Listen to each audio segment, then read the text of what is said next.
You can have all these certifications and still feel like you're not really following your mission. All the people you may look up to, they don't have any more qualifications than you have, other than their own insight, their own intuition, and their own soul mission. They are just as much a light worker with a mission than you are. Hello, beautiful souls, and welcome to Rooted in the Cosmos, your podcast for all things spiritual leadership, higher consciousness, and New Earth vision. My name is Isabelle Gloria. I'm your host, and I'm welcoming you to this brand new episode.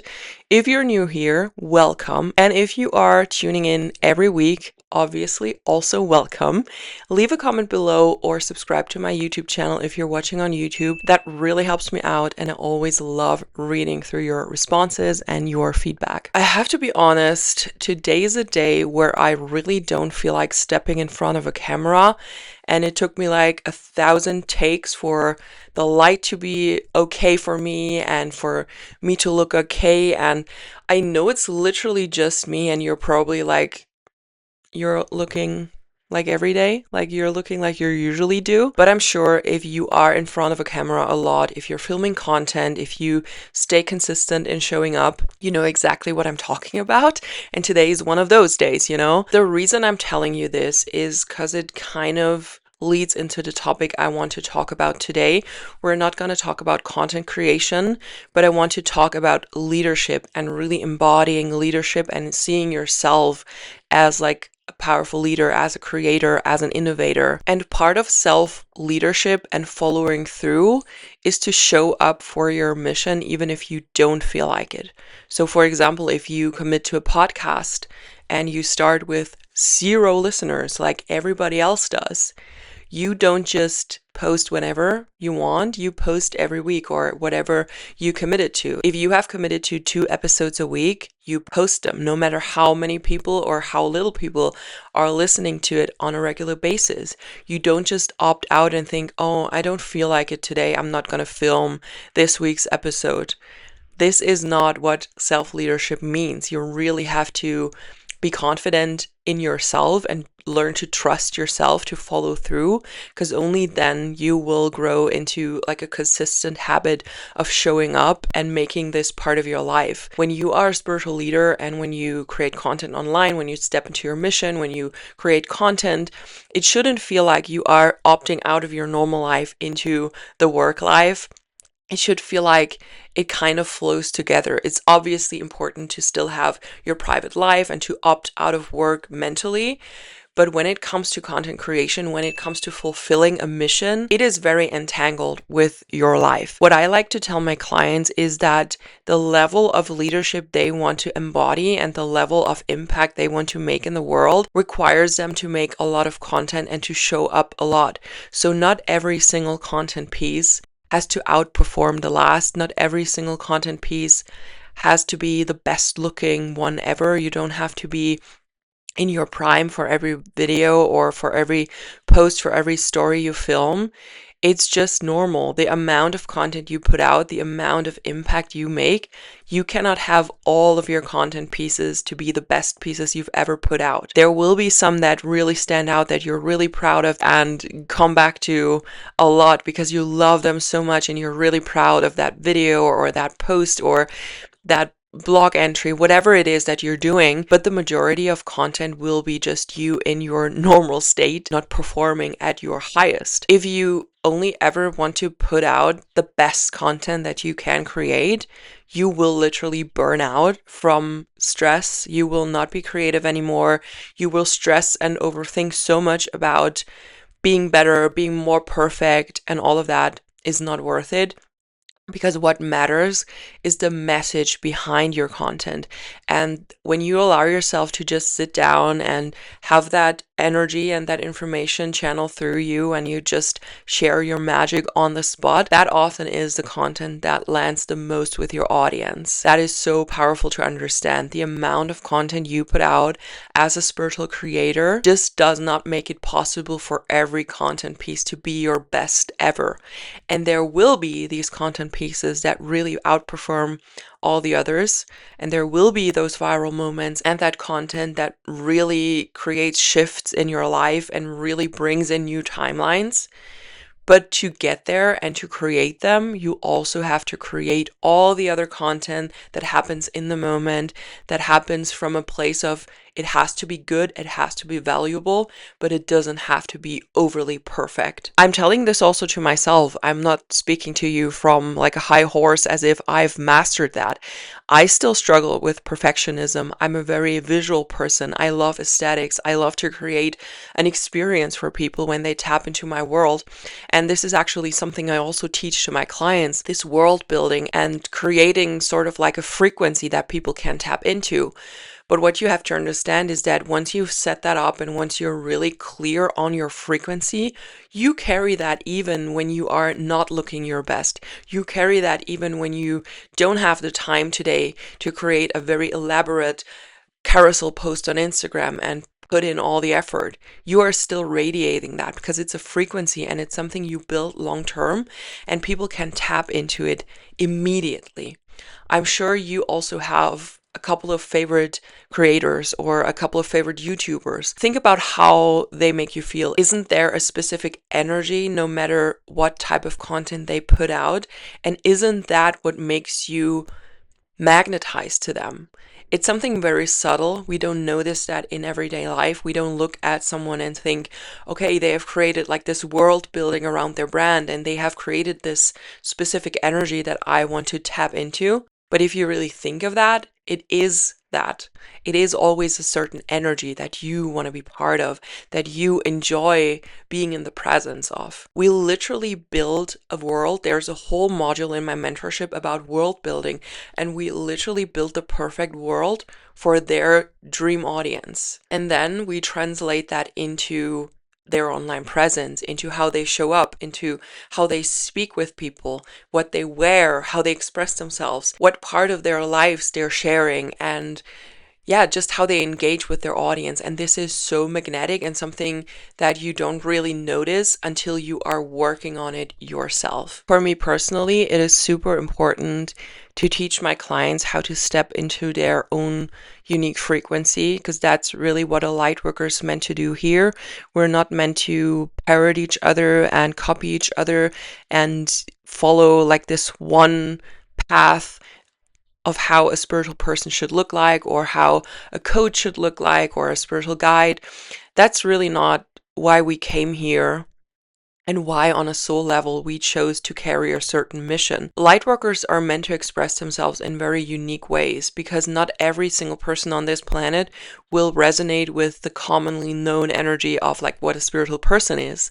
Some people like the style of alternative people and they would rather listen to that because they feel aesthetically attracted to that kind of vibe.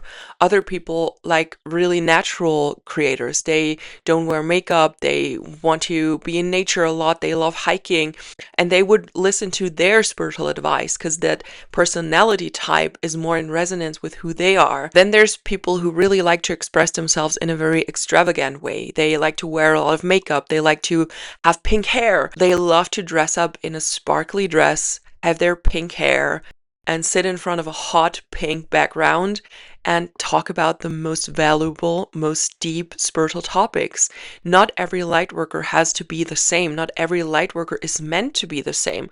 Because even though we all have the same assignment here on Earth, which is to bring higher consciousness to the planet and to awaken transformation in people, there is different approaches to that, and every lightworker is meant to find their own unique way. I also see that a lot in the modalities that lightworkers use.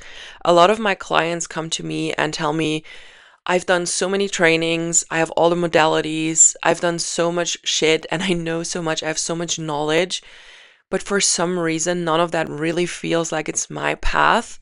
And I'm still looking for that one thing that really fulfills me and that feels right and that feels like I'm meant to do this. I have absolutely nothing against trainings or learning other people's modalities, learning Reiki, QHHT, hypnosis sessions, EFT tapping, gene keys. There is so much out there that is really valuable and a really good tool in your toolbox as a lightworker. But what I really want more lightworkers and women who want to step into their power to understand is that they are meant to create something of their own. You can have all these tools, you can have all these certifications, all these trainings, and still feel like you're not really following your mission and like you're not doing what you're meant to do. The reason why you feel that way is because you are that type of light worker and that type of new earth leader who is meant to create their own kind of modality, who is meant to step into a role that others can follow. So all the people you may look up to who have created amazing modalities that you really love and appreciate, you are one of them. You are meant to come up with your own thing. And I'm getting goosebumps right now, which tells me this message is important to share, and you probably needed to hear that.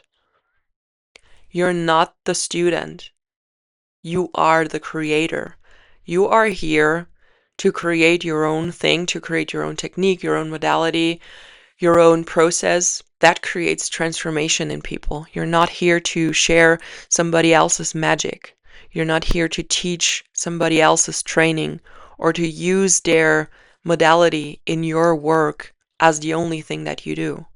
I see that in my clients a lot. They come in loaded with certifications and with wisdom and with knowledge and with tools they can use on their own clients, but they're disconnected from their own genius, from their own creative channels. They immersed so much in other people's work that they don't even realize that they are at the same level as them. It's not a bad thing to have many certificates and to have many different tools in your toolbox. But what I see so much is that I have women in front of me who want to work with me, and I can literally energetically already tell that they will be successful and that they have so much to share and that they have such amazing codes within them that they just need to unlock, and then they can rise to the same level of success and impact than the people that they are looking up to or that they learn from have.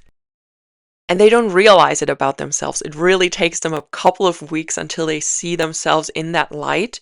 And we are working through the blockages and through everything that's keeping them from really seeing that in themselves, which is so obvious to me the first moment I see them and I connect with them.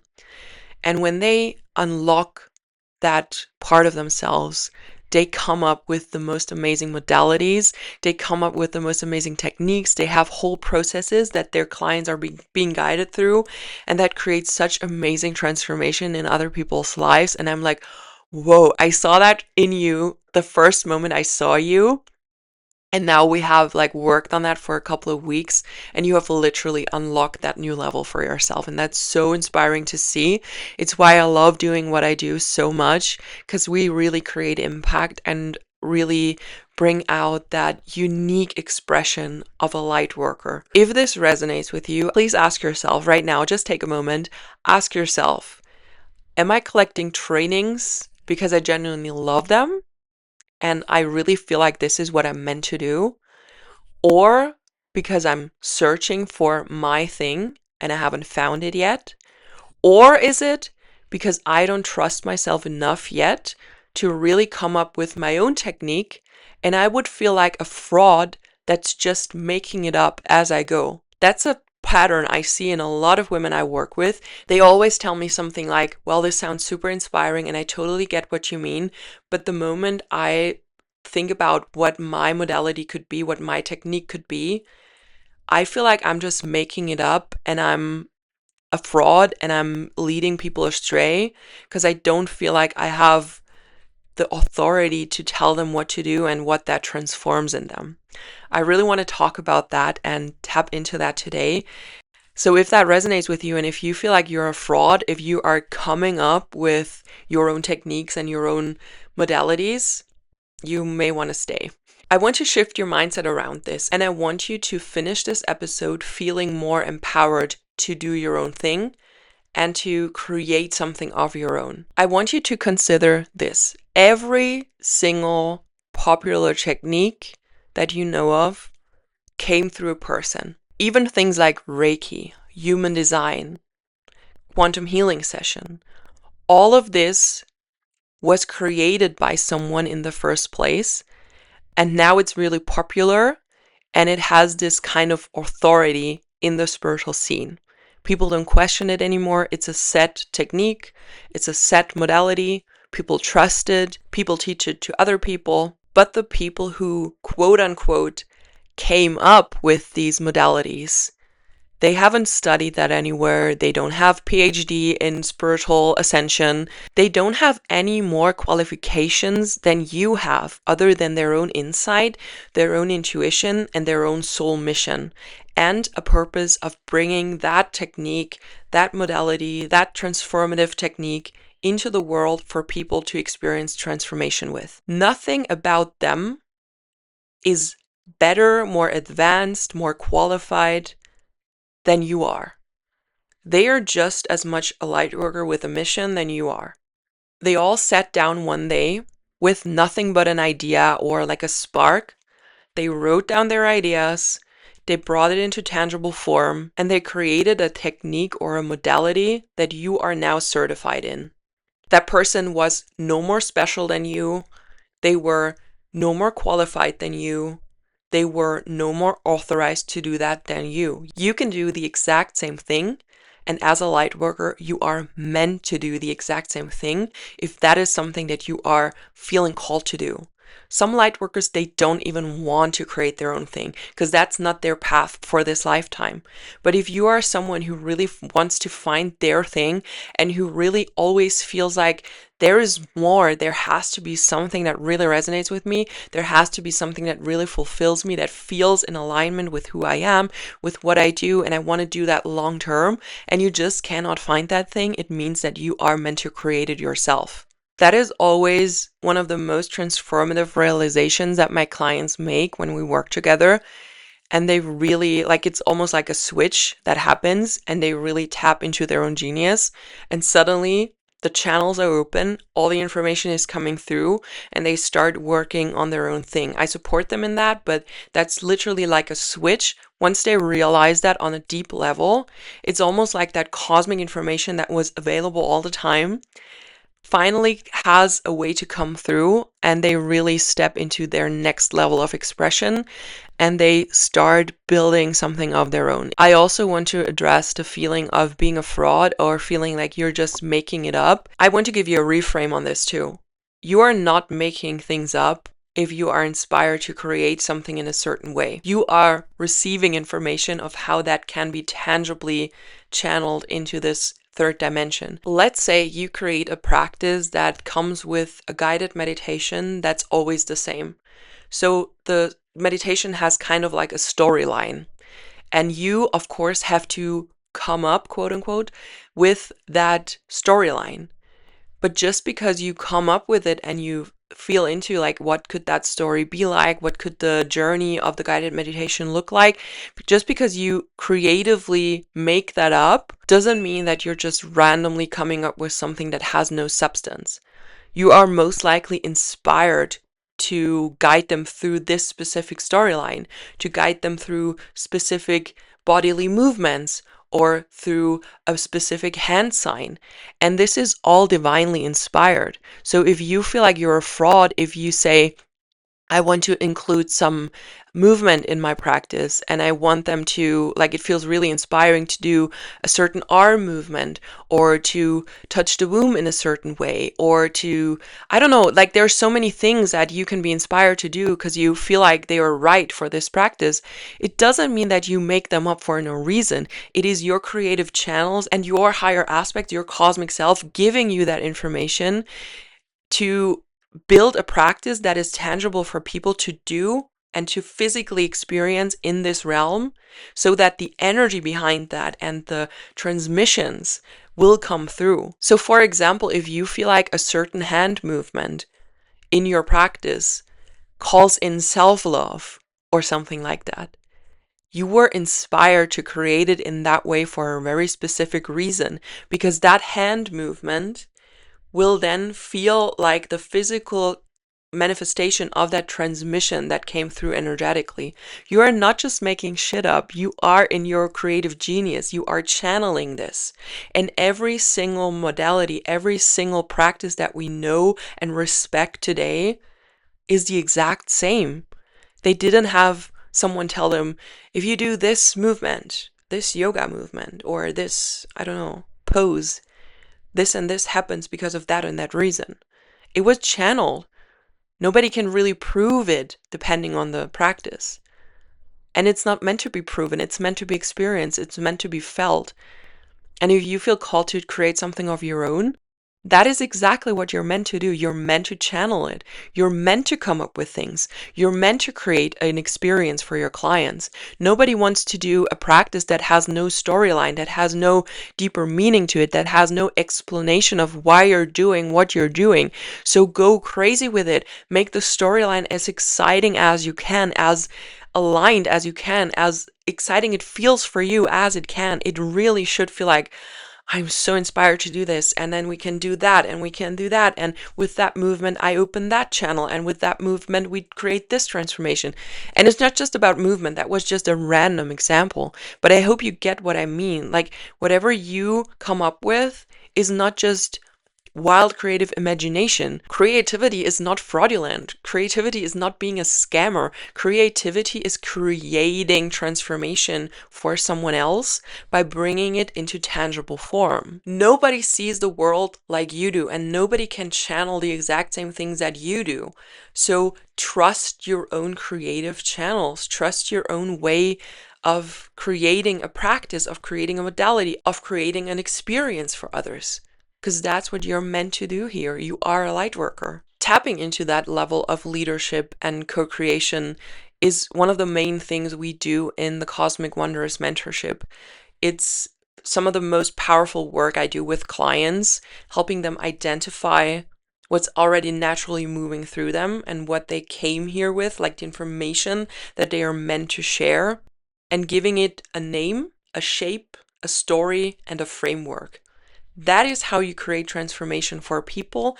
That is how you create transformation in your own life, because you have to make it tangible. You have to name it. You have to make it a technique, a modality, a guided meditation, a guided practice. You have to make it something that people can tangibly understand. You cannot just express that energy in like a very intangible way and hope for that to actually transform people and also transform your own life, because the people who want to work with you will also be happily compensating you for it. There is absolutely nothing wrong with using other people's frameworks.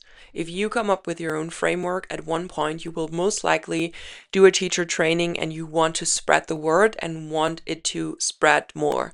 There is nothing wrong with you being in the shoes of the student learning a technique from someone else and sharing that with other people because it helped you in the first place. But every time you default to someone else's framework instead of your own, you actually dilute your magic and you are not fully embodying your Lightworker mission. Your clients only ever get a version of you that is filtered through the magic of someone else, through the genius of someone else. And I'm not saying this is bad and it cannot be transformative, but it's not the highest potential you can reach in this life. It's not the highest form of expressing your divine mission. The people who are looking for you energetically are looking for a specific frequency that is not just a certified version of someone else's frequency, if that makes sense. They are looking for you. And when you think about who really is successful and impactful in the spiritual community, it's those who come up with their own technique. They are the ones making real impact. They are the ones that are known for their technique, for their work that people want to work with and learn from. And that is because they have stepped into their highest potential as a light worker. That's why they are so successful. That is why they are super known for their specific technique. And you are not that known, even though you help clients with the exact same technique. It's theirs, not yours. So when you come up with your own, you have the potential and you've opened the timeline of really stepping into that level of impact for yourself and into that level of being recognized for the work that you do. Throughout this episode, I've referred a lot to my mentorship and the work I do with my clients, so I'm just going to put it out here. This is the exact work that we do inside the Cosmic Wanderess Mentorship. I'm not teaching you someone else's technique. I'm not telling you to do this, that, or that. I'm not telling you a technique that I've come up with. We are exploring your own genius. We are exploring the magic that lives inside you and the technique, the modality, the expression that you are meant to bring into this world. So you learn to trust your own guidance, and you learn how to bring it out into the world, build it into a framework, and to bring it into the world in a tangible way, and how to do that so that you're actually seen, heard, and taken seriously in it. The clients I work with inside the Cosmic Wanderess Mentorship, they leave knowing exactly what their magic is, how to express it, how to build something that is entirely theirs, and how to bring it out into the world, how to make it tangible for people, how to call them in, how to speak to them, how to show up for their mission, everything. A lot of trainings or a lot of programs only give you one piece of the puzzle, but inside the Cosmic Wanderess Mentorship, we put all these puzzle pieces together. We go into self-leadership, we go into self-expression, we go into the business side of things, into the marketing side of things, we go into creating your own offer, your own technique, your own tangible framework that you can then step into the world with, call in clients, and be supported through all of that. It's 6 months of guidance, so you're most likely already calling in your first clients as we are still in mentorship, and I'm going to help you through that process as well. It's really a whole life transformation if you commit to it, and if you know that you are ready to invest spiritually, mentally, energetically, financially, if you're really ready for that step and for that new timeline to open up for you, we are doing that in those 6 months. I'm going to end this episode a little bit differently than I usually do. I want to let you know that the waitlist for the Cosmic Wanderess Mentorship is now open. The next round starts in July, but you can already sign up for priority access. There is only a couple of spots for every round, so the spaces are very limited and they fill up fast. But when you are on the wait list, you will have the exact day and time when applications open. You have all the details you need to know beforehand, so you can make a decision before applications even open up. And when they open, you can immediately apply, we can get in touch, and you can save one of those spots. So if that feels like something you want to do and you want to change your life quite literally with the work that you are meant to do here, and you want to step into that highest potential for yourself, make sure to join the waitlist. Make sure to read through the entire landing page and reach out if you have any questions. Just get in touch with me. I'm happy to answer any questions that you may have about the Cosmic Wanderess Mentorship. As always, I hope you learned something new from this episode. I hope you came out of this feeling more confident in your own magic and feeling inspired to finally do what your soul has been longing to do for so long. And that being said, I'm wishing you a beautiful week. Sign up for the waitlist. Let me know if you have any questions, and see you next week for a brand new episode.